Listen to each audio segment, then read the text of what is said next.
क्या हाल है साथियों। मैं हूं विकास तोमर, आपके अपने trust channel study for civil services पे आज आपके समक्ष लेके आ गए हैं 10 फरवरी का करंट अफेयर, हिंदी इंग्लिश दोनों ही, और इम्पोर्टेंट एग्जामिनेशन है उनके लिए ये काफ़ी महत्वपूर्ण होने वाला है। आज के जो टॉपिक्स हमारे क्या हैं, असम का जरेंगा पोथर और धेकियाजुली ये टाउन है, ये इम्पोर्टेंट है इस क्योंकि अभी मोदी जी ने इससे रिलेटेड कुछ वहाँ पे विजिट किया था। क्या चीज़ें हैं देखेंगे इसमें। FSSAI जो है उसने ट्रांस फैट से रिलेटेड जो है फूड प्रोडक्ट्स पे जो है कैपिंग कर दी है, कितने से ज़्यादा नहीं हो सकता। ये वाला ऑलरेडी मैंने पीछे कवर किया था, पूरा बताया था।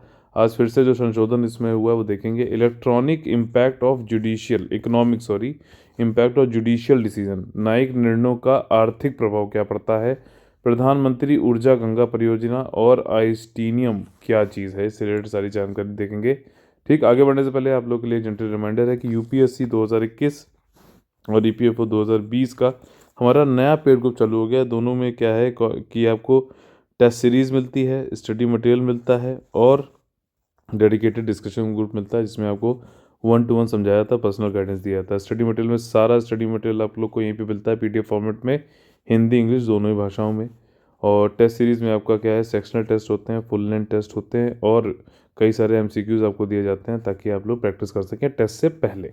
ठीक है, आज का जो इम्पोर्टेंट दिन है वो है राष्ट्रीय कृमि निवारण दिवस, यानी कि नेशनल डी वार्मिंग डे। ठीक, जैसे आप लोगों ने सुना होगा कि एक वो होता है, कीड़ा होता है पेट में, वॉर्म्स वॉर्म हो जाते हैं कई सारे पेट के कीड़े, तो उनको ख़त्म करने के लिए है। ठीक है, एल्बेंडाजोल आप लोगों ने खाई होगी ज़रूर, नाम भले ना पता हो लेकिन एल्बेंडाजोल होती है। ये सॉइल में एक वो होता है कीड़ा हेलमिंथिस करके, उससे निपटने के लिए होता है। एल्बेंडाजोल ज़रूर खाई होगी, नाम नहीं पता होगा, पुड़िया में आती थी, याद करो। ठीक, GS पेपर 1 में जो है आज हम लोग का पहला टॉपिक है कि असम का जेरेंगा पोथर और धेकियाजुली टाउन जो है वो समृद्ध, उससे क्या रिलेटेड है, क्या न्यूज़ है। देखिए, संदर्भ यह है कि मोदी जी गए थे असम में और ये दोनों महत्वपूर्ण स्थानों का दौरा किया। इनमें से पहला जो स्थान है, दोनों ऐतिहासिक हैं, हिस्टोरिकल हैं। पहला स्थान ये है कि शिव सागर का जेरेंगा पोथर, और दूसरा जो है शहीद स्थान है, शहर ढेकियाजुली। ठीक, ये नाम थोड़े अजीब से लग सकते हैं बट नाम तो यही है। माटिया टाउन कहा जाता है ढेकियाजुली को। जरेंगा पोथर क्यों, इसका ऐतिहासिक महत्व क्या है कि देखिए, आसाम में अहोम डायनेस्टी रही और उन्होंने 600 साल लगभग जो है राज किया आपका। और यहाँ पे रंगपुर शिवसागर में जो है ये अहोम डायनेस्टी ही थी।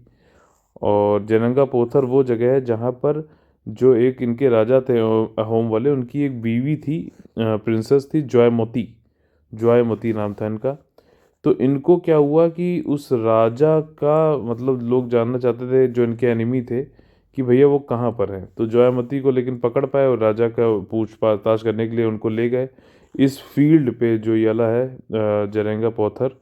इस फील्ड में इनको बांध दिया कटीले और उस पे, और इनसे पूछताछ करते रहे लेकिन तब भी इन्होंने नहीं बताया। आखिरी में इनकी मृत्यु हो गई लेकिन फिर भी इन्होंने कुछ नहीं बताया। और जो राजा थे वो फिर बाद में राजा बने और अहोम के लिए काफ़ी उन्होंने काम धाम किया। तो इसलिए जो जयमती की वैसे हिस्ट्री में देखा जाए तो ज़्यादा बातचीत नहीं होती है, लेकिन इनकी जो है इधर मोदी जी ने इसको फिर से दिया है और काफ़ी बातचीत अब हो रही है। और एक मतलब व्यूमन की जो है इसमें एक इंस्पिरेशन की तरह देखा जाता है, ये सारी बातें हैं इसमें। ठीक, और इंस्पिरेशन है, जयमती की स्टोरी लिटिल नोन थी अभी तक, और ये वाइफ थी किसकी, टाई अहोम प्रिंस गदापनी की। ठीक, गदापनी जो राजकुमार थे उनकी बीवी थी। इनको बांधा गया और कई दिन तक जो है इनके पूछा गया लेकिन नहीं हुआ। शिवसागर टाउन में इनकी मृत्यु हो गई, जयंगा पोथर में ही। ठीक, दूसरा जो हमारा यहाँ पे है वो है कि आपका ढेकियाजुली। ढेकियाजुली आपका क्या है, ये एक होम है आपका यंगेस्ट मार्टियर जो हुए इंडियन फ्रीडम स्ट्रगल में, जो हमारा भारतीय स्वतंत्रता संग्राम के सबसे कम उम्र के शहीद का घर था। ठीक है, तो काफ़ी इंपॉर्टेंट है। 1942 में 20 सितंबर को हमारा क्विट इंडिया मूवमेंट चल रहा था और इसमें यह था कि कई सारे प्रोसेशन में, मतलब कई सारे जो है स्वतंत्रता सेनानियों जुलूसों में असम के कई शहरों में विभिन्न पुलिस स्टेशन तक मार्च किया था। पुलिस स्टेशन तक जाते थे और पुलिस वाले गुस्सा आ गए और जो है उन्होंने गोलियों ने कई बार बरसाई जिसमें कई लोगों की मृत्यु हो गई। अच्छा, ये जो स्क्वाड्स होती थी जो जाती थी और पुलिस स्टेशन तक, इनको कहते थे मृत्यु वाहिनी या फिर डेथ स्क्वाड्स बोलते थे। ठीक, इसमें वीमेन चिल्ड्रन ये सब भी होते थे और जाके झंडा फहराते थे पुलिस स्टेशन पे, जो जो कि एक कॉलोनियल पावर का मतलब जो है ये उपनिवेशिक सत्ता का जो है प्रतीक होता था। अब झंडा अंडा फहरा रहे, उनकी सत्ता थी उस समय, तो उन्होंने गोली वोली बरसा दी। और जो है कर्नाटक एक क्या क्या कलता, क्या इसको बोलेंगे, कनकलता, कनकलता बरुआ थी, 17 साल का, और 17 साल की, और गोहपुर में इनको जो है गोलियां लगी हुई मर गई। डेकियाजुली वो जगह थी, और एटलीस्ट 15 पीपल जो है शॉट डेड हो गए। इसमें एक 12 साल की तिलेश्वरी बरुआ भी जो थी, ये सबसे छोटी थी, इनकी डेथ हो गई थी। बस ये है, तब से मार्टियर्स डे बनाया जाता है 20 सितंबर को। ठीक, हमारा जो दूसरा टॉपिक है आज का, वो जो है FSSAI caps trans fat in food products. खाद्य पदार्थों में ट्रांस फैट जो एसिड होता है उसका सीमा निर्धारण कर दी है किसने? FSSAI ने, यानी कि food safety and standards authority of India. ये एक ऑटोनोमस बॉडी है, ठीक है। और ये ट्रांस फैटी एसिड जो होते हैं ये अच्छे नहीं होते हैं हमारे स्वास्थ्य के लिए।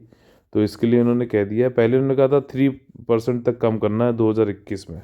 अब इन्होंने उठा के संशोधन, ये अभी पीछे कुछ ही दिन पहले कहा था, मैंने कवर भी किया था इसको न्यूज़ में। अब इन्होंने कहा है कि 2% करना है। मेन मुद्दा ये है कि इसको जो है 2022 तक बिल्कुल ही कम कर देना है। और WHO जो है, वर्ल्ड हेल्थ ऑर्गेनाइजेशन, इसका एक लक्ष्य है 2023 तक। जिसने पहले वीडियो मेरे देखे हैं, लगातार देखे हैं, वो खुद ही जान गया होगा मैं क्या बात करने वाला हूँ। रिप्लेस नाम से एक इनकी कैंपेन है WHO की। इसमें चाहते हैं कि ट्रांस फैट जो है उसका पूरी तरीके से उन्मूलन कर दिया जाए, यानी कि एलिमिनेट कर दिया जाए 2023 तक। भारतीय अब ये चाहते हैं कि हम 2020 तक ही ये काम कर लें, 1 साल पहले WHO के जो है लक्ष्य से। और इसी के जो है तरफ अपने कदम बढ़ाते हुए 3% पहले इन्होंने कहा था कि भैया जो भी खाद्य पदार्थ आप कर रहे हो, जिसमें कि जो ऑयल और फैट यूज़ करते हो, तो जो भी टोटल फैट है आपका, टोटल ऑयल आप यूज़ कर रहे हो, उस किसी खाद्य पदार्थ को बनाने के लिए उस टोटल ऑयल में ट्रांस फैट का जो परसेंटेज है वो 2% से ज़्यादा, अब जो नया इन्होंने संशोधन किया उसके अनुसार 2% से ज़्यादा नहीं होना चाहिए। ठीक, कॉन्टेक्स्ट समझ लिया, कॉन्सेप्ट समझ लिया। अब देख लेते हैं, ये देखो 2% बताया है, 1 जनवरी 2022 से लागू होगा। पहले 3% बताया था, 2% बताया था 2022 तक। और जो अब मतलब उस समय लेवल था 5% अभी तक था, अब उसको कम करके 2% इन्होंने 2021 में ही कर दिया है। ये वाली बात है। WHO की भी एक इसी में कैंपेन है, 2023 तक उनका जो है ग्लोबल फूड सप्लाई पे जो industrially produce trans fatty acid होते हैं। Trans fatty acid actually industry से ही बन पाता है, औद्योगिक रूप से, वैसे नहीं बनता ये। ठीक, और इसका भी क्या चीज़ है ये, इसका थोड़ा सा वो भी देख लेंगे, बायोलॉजिकल केमिकल स्ट्रक्चर भी 2% कैप कर दिया गया है। और ये अमेंडमेंट इसलिए किया गया है कि रेगुलेटिंग हमें विनियमित करना है जो आपका ट्रांस फैट्स होता है उनको। और इसमें मतलब WHO से 1 साल पहले ख़त्म कर लेंगे, हार्मफुल इफेक्ट करता है। और बहुत ज़्यादा ट्रांसफैट होता क्या है, ये जो है इंडस्ट्रियल प्रोसेस से बनाया जाता है। हाइड्रोजन को जोड़ा जाता है लिक्विड वेजिटेबल ऑयल में। ठीक, देखिए एक चलो अभी बताऊंगा इसको डायग्राम के साथ में। अभी समझ लीजिए कि हाइड्रोजन को ऐड करना इंडस्ट्री में, औद्योगिक तरीके से हाइड्रोजन को ऐड करना लिक्विड वेजिटेबल ऑयल में, यही जो है इसी को ट्रांस फैटी एसिड बोलते हैं। जिससे कि ये काफ़ी सॉलिड हो जाता है, जो खाना है उसकी जो है ज़्यादा दिन तक वो सेफ़ रहता है, ख़राब नहीं होता है। और काफ़ी चीप है, तो एक तरीके से घी वी जो होता है उसमें अडल्ट्रेशन मतलब मिश्रण करने के उसके लिए भी काम आता है ये। ठीक, तो presence of trans fatty acid का मतलब ये होता है कि जो किस में होता है, बेक्ड, फ्राइड, प्रोसेस फूड, यानी कि आपने बर्गर और फिंगर चिप्स और ये सब चीज़ें खाते हो गए अगर आप, तो इसमें ज़रूर होगा ये। तो इसलिए क्या करते हो, या फिर जब बिस्किट उस्किट देखा करो ना, उसमें ट्रांस फैट्स का जो अलग से परसेंटेज भी दिया होता है, वो भी देख लिया करो। काफ़ी ज़्यादा हार्ट अटैक, कार्डियोवैस्कुलर डिजीजेज और ये सब होने के चांसेस होते हैं, तो इससे इसको मत खाओ। ठीक, थोड़ा सा जागरूक बनो। एडल्टर्ड घी जो होता है, मतलब मिलावटी घी, इसमें पाया जाता है, जो कि रूम टेम्परेचर यानी कि 25 डिग्री सेंटीग्रेड पे भी जो है आपका ये जम जाता है। इसके हार्मफुल इफेक्ट क्या है कि उक्त रक्तचाप, दिल के दौरे पड़ जाना, अन्य हृदय रोग हो जाता है। ठीक, ये वाली फिगर मैंने पहले भी आप लोग समझाई थी, फिर से समझा देता हूँ। देखो ये सब है कार्बन। ठीक, ये जो बीच में चल रहा है ये सब कार्बन है, और लिखा भी हुआ है इसमें, अगर और इसको करीब से आप देखोगे, देखो देखो C है। ठीक, और ये C है और ये H है। ठीक है। तो देखो अब यहाँ पे क्या है, फैटी एसिड जो होता है हमारा, ठीक, ये हमारा जो फैट होता है उसको बनाने का काम आता है, जो लॉन्ग कार्बन और हाइड्रोजन चेन है उसमें। अब फैटी एसिड जो है हमारी बॉडी से नहीं मिलता है, ये हम जो खाते हैं उसी से मिलता है, ये ध्यान रखना। ये जो मैं लाइन बोलता हूँ ना, ये सब क्वेश्चन बन सकते हैं, इसलिए थोड़ा ध्यान से बिल्कुल सुना करिए, ईयरफोन लगा के आराम से। ईयरफोन नहीं भी है तो पूरा फोकस करिए। अनसेचुरेटेड फैट्स होते हैं, फैट तीन तरीके के हैं, सेचुरेटेड फैट्स होते हैं, ट्रांस फैट्स होते हैं। अब ये फैट्स का मतलब सेचुरेटेड अनसेचुरेटेड ट्रांस फैट का क्या मतलब है, देखिए अनसेचुरेटेड मतलब जो कार्बन बॉन्डिंग आप देख रहे हो, इसमें कई जगह जो हाइड्रोजन मिसिंग है, देखो यहाँ मिसिंग है, ठीक है ना। तो ये मतलब अनसेचुरेटेड है, यहाँ पे बाकी आपके जो है आप जब इसको खाओगे एवोकाडो, और ये गुड फैट भी बोला जाता है इसे, तो ये हाइड्रोजन जो आपके शरीर में है वो इससे जुड़ जाएगा तो आपको नुकसान नहीं देगा। ट्रांस फैट भी अनसेचुरेटेड फैट ही है, ध्यान रखना। कभी अनसेचुरेटेड फैट बोल दे तो अनसेचुरेटेड फैट जो होता है अपने में तो गुड होता है, लेकिन ट्रांस फैट में क्या होता है कि पार्शियली जो है हाइड्रोजन बॉन्ड जुड़े जाते हैं। मान लीजिए कई सारे हैं, तो मतलब कई सारी जगह थी मान लीजिए, तो उसमें एक दो जोड़ दी बाकी खाली रन दिए। और अनसेचुरेटेड में क्या होता है कि वो जोड़ते ही नहीं उसमें अलग से, ठीक, इंडस्ट्रियली नहीं जोड़ते हैं, आर्टिफिशियली नहीं जोड़ते हैं, ट्रांस फैट में जोड़ देते हैं, और यहीं एक जो है खराबी हो जाती है। इससे बैड कोलेस्ट्रॉल बढ़ जाता है। ठीक, कोलेस्ट्रॉल जो होता है दो तरीके का होता है, एक होता है हाई डेंसिटी, एक होता है लो डेंसिटी। तो जो लो डेंसिटी होता है वो नुकसानदेह है। ठीक, इसलिए आप लोगों ने सुना होगा कि जो है सफोला यूज़ करो, उसमें कोलेस्ट्रॉल नहीं होता है। ये सब इसीलिए क्योंकि उसमें ट्रांस फैट यूज़ नहीं होता है, ये वाली चीज़ है। हाई डेंसिटी कोलेस्ट्रॉल कौन से होते हैं, जैसे ड्राई फ्रूट खाओगे तो इसमें नहीं होता है। तो कोलेस्ट्रॉल खुद में खराब नहीं है, बस आप हाई डेंसिटी और लीजिए, लो डेंसिटी और लीजिए। ठीक, ये वाली चीज़। सेचुरेटेड फैट्स क्या होते हैं, इसमें सारे देख रहे हो बॉन्ड सब कंप्लीट हैं हाइड कार्बन से, और ये मीट वीट में पाया जाता है, ये ठीक नहीं होता ये भी। ठीक है, तो इसी प्रकार से दूसरा हमारा टॉपिक खत्म होता है। तीसरा टॉपिक जो है कि न्यायिक निर्णयों का आर्थिक प्रभाव क्या क्या है। तो देखिए इकोनॉमिक इम्पैक्ट क्या है जुडिशियल डिसीजन का। अब इसमें जो कंटेक्स्ट है समझ लेते हैं, फिर कॉन्सेप्ट समझते हैं। नीति आयोग ने यहाँ पे पहल करी है, और उन्होंने कहा है वो चाहते हैं कि हम ये भी तो समझें भाई, जो जुडिशरी है वो खाली अपना डिसीजन बता देती है, बोल देती है, उनकी खुद की तो कोई अकाउंटेबिलिटी है नहीं, जवाबदेही है नहीं, ना उनको उसको जो है लागू करना है, कार्यान्वित करना है अपने डिसीजन को। ठीक, कार्यान्वित करने के लिए पब्लिक एडमिनिस्ट्रेशन के लिए जो है सरकार के जो है लोग हैं, पब्लिक एडमिनिस्ट्रेशन है। ठीक, ना इनकी कोई जवाबदेही है कि भैया हुआ कि नहीं हुआ, खाली ऑर्डर सुना देने तक का ही इनकी जिम्मेदारी है क्या। ठीक, और वैसे ऑर्डर जो कि इन लॉ से के बाहर जाके उसके आप इंटरप्रेट कर रहे हो। ठीक, और जिसको कि कहा जाता है जुडिशियल एक्टिविज्म, यानी कि न्यायिक सक्रियता बोला जाता है। तो ये सब कौन कह रहा है, ये सब सरकार और नीति आयोग के लोग मिलकर बोल रहे हैं कि जुडिशरी जैसे लॉ इंटरप्रेट करने का काम है जुडिशरी का, लॉ बनाने का काम किसका है, आपका न्याय विधायिका का। ठीक, न्याय लॉ को इम्प्लीमेंट लागू करने का किसका काम है, एग्जीक्यूटिव यानी कि सरकार का, यानी कि कार्यकारिणी का। और जो लॉ को इंटरप्रेट करने का कि मतलब सही है कि नहीं है, सही काम जिसने बनाया था क्या, जो भी लॉ बनाना चाहिए जो संस्था उसके लिए एप्लीकेबल है, एलिजिबल है, अथॉरिटी जिसके पास है वही बनाया है। कोई ऐसा तो नहीं कुछ कॉन्स्टिट्यूशन को ऊपर निकल गई है बात, या फिर जो भी है। ठीक, इस तरीके को चेक करने के लिए जो आप जो लॉ बनाया गया उसको उसको इंटरप्रेट करता है जुडिशरी। अब आप यहाँ पे जुडिशरी क्या कर रहा है, ऐसा नीति आयोग और सरकार को लगता है कई बार क्या करती है कि जो लॉ बनाया गया है उसके ऊपर जाके, और ये कह के कि हम सोसाइटी को भला करना चाहते हैं, आप क्या करते हो, न्यायिक सक्रियता करते हो आपका, यानी कि जुडिशियल एक्टिविज्म करते हो, अपनी मनमानी चलाते हो, जो भी आपका पॉलिटिकल वो है, या फिर आपका जो भी आप सोचते हो अपने हिसाब से वो अपनी मनमानी करते हो, ये वाली चीज़ है। तो चलो पता लगा लेते हैं कि इसका इकोनॉमिक इम्पैक्ट क्या होता है। आपने ऐसे कई सारे, गोवा में आपने मान लीजिए सैंड माइनिंग रोक दी, आपने कोई जो है कोई आयरन ओर किया जो है वो माइनिंग नहीं होने दे रहे हो आप, तो इसकी वजह से क्या नुकसान हो रहा आर्थिक रूप पे, ये हम जानना चाहते हैं, नीति आयोग ने कहा है। और उसके लिए एक संस्था है जयपुर में जो मतलब मौजूद है, उसका हेडक्वार्टर है, इसका नाम है consumer unity and trust society international. ठीक, ये बताएगी जो अलग अलग जो निर्णय लिए हैं सुप्रीम कोर्ट ने, हाई कोर्ट ने, क्वासी जुडिशियल बॉडी यानी अर्ध न्यायिक निकाय जो हैं जैसे कि एनजीटी, और ये जुडिशियल एक्टिविज्म के अंतर्गत जो ये निर्णय लेते हैं, इसका आर्थिक इम्पैक्ट क्या है ये बताइए। ठीक, पूरा कंटेक्स्ट समझ में आ गया, पूरा जो है आप लोगों को कॉन्सेप्ट समझ में आ गया। जो बचे हुए हैं फैक्ट्स वो देख लेते हैं, ताकि अगर पीसीएस के एग्ज़ाम में भी पूछा जाए तो आप आराम से कर लोगे। ठीक ठीक है ना। तो देखो, अगर आप लोग को अच्छा लगता है तो प्लीज़ लाइक शेयर सब्सक्राइब जो करिए। लाइक जितने ज़्यादा आप करते हो उतना ज़्यादा मुझे मोटिवेशन मिलता है। ठीक, और शेयर ज़रूर करिए बाकियों से, ताकि ज़्यादा से ज़्यादातर लोग को जो है फ़ायदा हो। इनिशियली जो है ये 2020 में ख़त्म होनी थी, लेकिन कोविड आ गया, तो अब इसको जो है अब ख़त्म किया जाएगा 2021 में।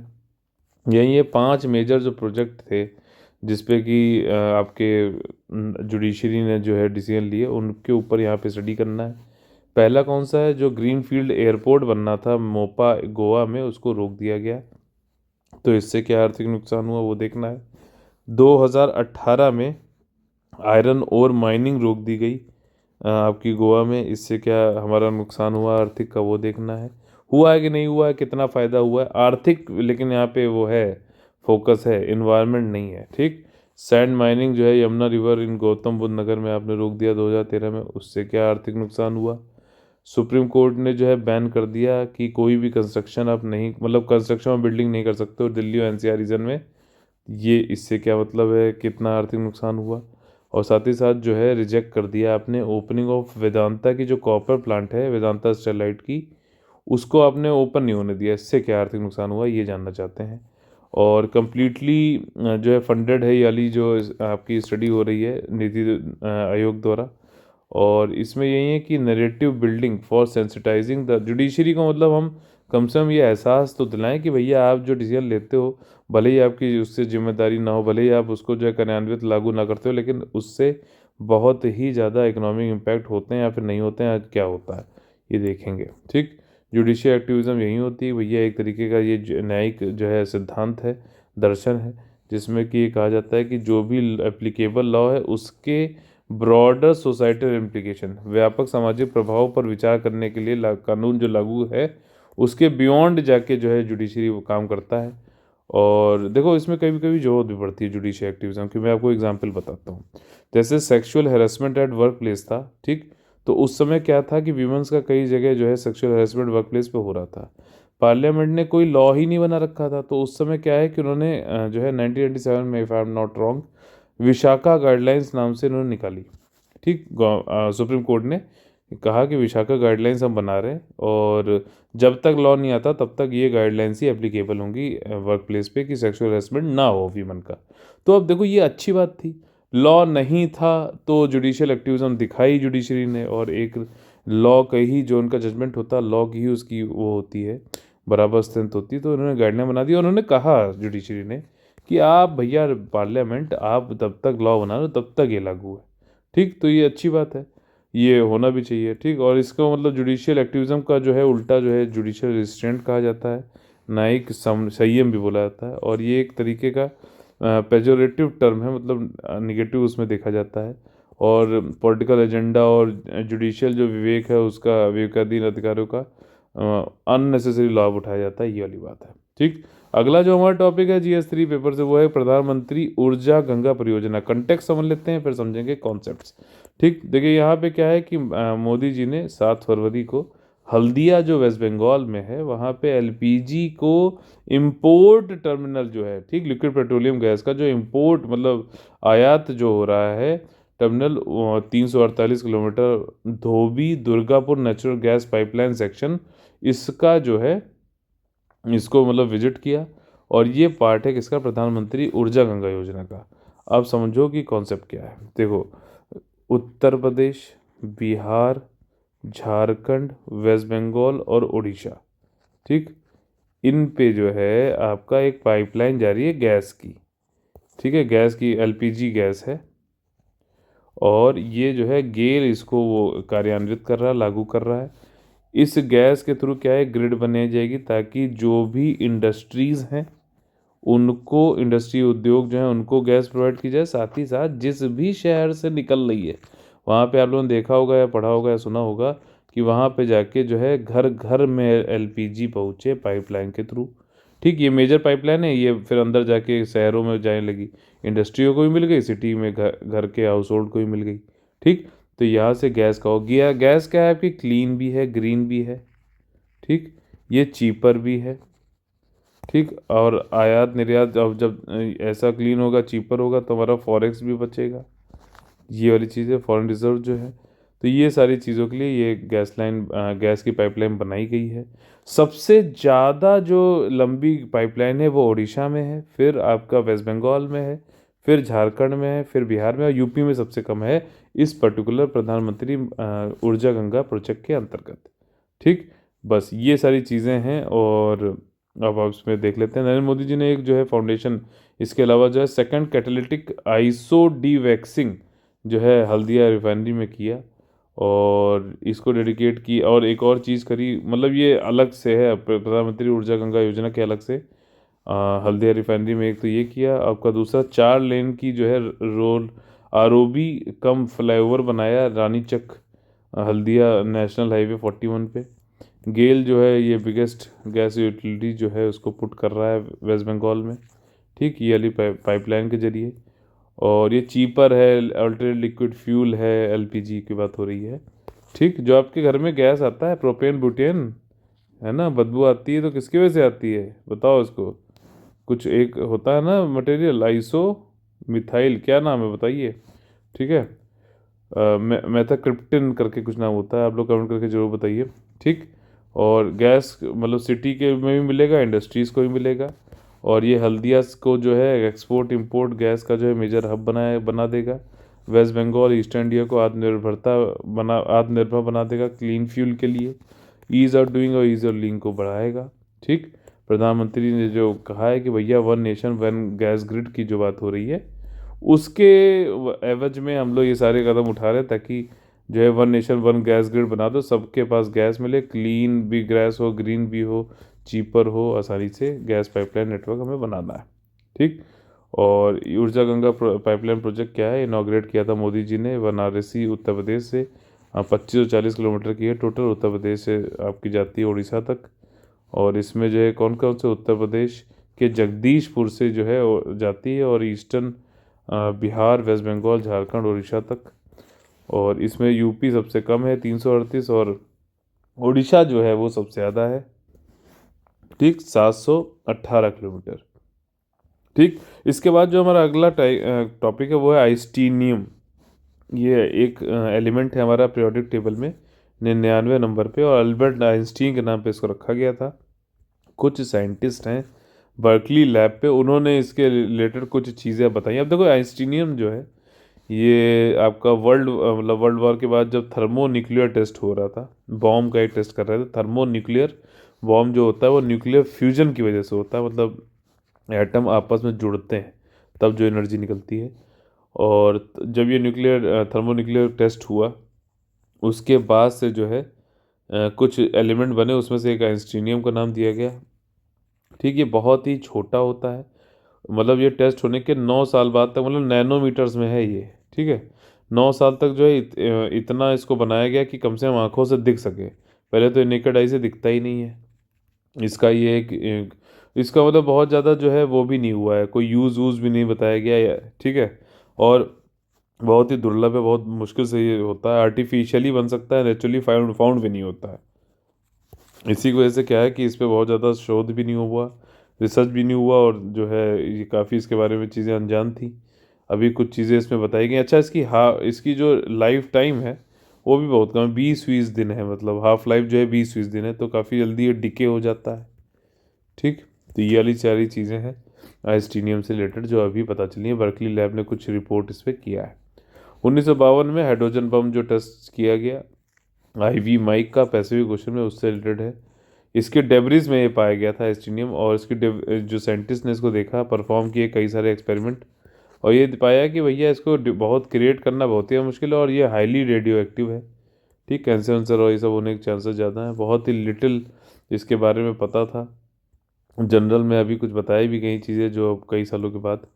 आईवी माइक जो है 1952 1 नवंबर को जो है आइलैंड लोकेशन पर जो जिसको बोलते थे इल्यूज लैब, जो कि इनेवे टॉक एटॉल है आपका साउथ पैसिफिक में, यहाँ पे जो है एक्सप्लोजन कराया गया, जो कि थर्मोन्यूक्लियर पावर जो होता है हाइड्रोजन में बहुत खतरनाक है, मतलब एटम बम से भी ज़्यादा।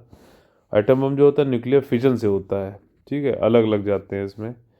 और नागासाकी से 500 गुना ज़्यादा ताकतवर था। और इस एक्सप्लोजन के बाद क्या हुआ कि एनालिसिस करने के लिए जो है कैलिफोर्निया भेज दिया गया, जो भी मटेरियल मिला हमें। और ये इसमें कई सारे लोग थे इन्वॉल्व, बटले इनका नाम इतने इम्पोर्टेंट नहीं है। और इन्होंने देखा, एंटीफाई डिस्कवर किया और एंटीफाई किया ओवर 200 आइटम इस न्यू एलिमेंट के, एस्टीनियम के नाम से जो मशहूर है। और इन्होंने ये पाया, इस रिसर्च में अभी जो हुई है उसमें क्या पाया गया है कि 250 नैनोग्राम, बहुत छोटा आर्टिफिशियल एलिमेंट बनाया है इन्होंने।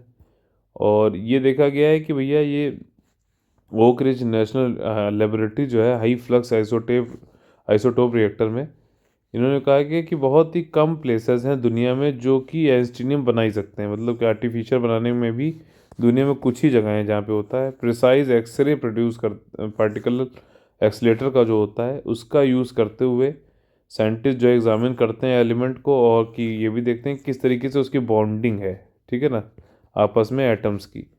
और ये स्टडी करता है कि एटॉमिक अरेंजमेंट क्या है और इंटरेस्टिंग केमिकल प्रॉपर्टीज़ क्या चल रही हैं, आइसोटोप्स क्या क्या है, यूज़फुल ये किस लिए कि न्यूक्लियर पावर प्रोडक्शन के लिए और रेडियो फार्मास्यूटिकल्स के लिए। ये अब अभी जो रिसर्च हुई उसमें बताया गया कि न्यूक्लियर पावर बनाने के लिए और रेडियो फार्मास्यूटिकल, मतलब ऐसे रेडियो थेरेपी होती है, आप लोगों ने सुना होगा कि कैंसर वंसर को ठीक करने के लिए होती है, तो रेडियो फार्मास्यूटिकल्स और इन सब के लिए जो है यूज़फुल हो सकता है। आइंस्टीनियम 254 जो है स्टेबल आइसोटोप है जिसकी हाफ लाइफ देख रहे हो सिर्फ 276 दिन, 1 साल से भी कम। और कुछ तो इतने कॉमन है जैसे आइसोटोप 253, उनकी तो हाफ लाइफ 20 ही दिन है, मतलब फुल लाइफ कितना 40 दिन तक चलेगा।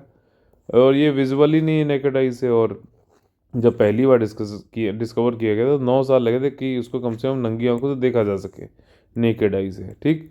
और इसके बाद जो है यह प्रकृति में क्यों नहीं पाया जाता है, क्योंकि बहुत ही ज़्यादा रेडियो एक्टिव है और इसकी हाफ लाइफ भी बहुत ही छोटी है। तो ये जल्दी से जल्दी जो है डिके हो जाता है, तो फाउंड ही नहीं हो पाता है। ऐसा माना जाता है कि जब नेचर में पहली बार आया भी होगा जब, तो ये बहुत जल्दी डिके हो गया और ख़त्म हो गया होगा, ठीक। और इस रिसर्चर्स के निष्कर्ष ये है कि ये बहुत ही कम क्वांटिटीज़ में है।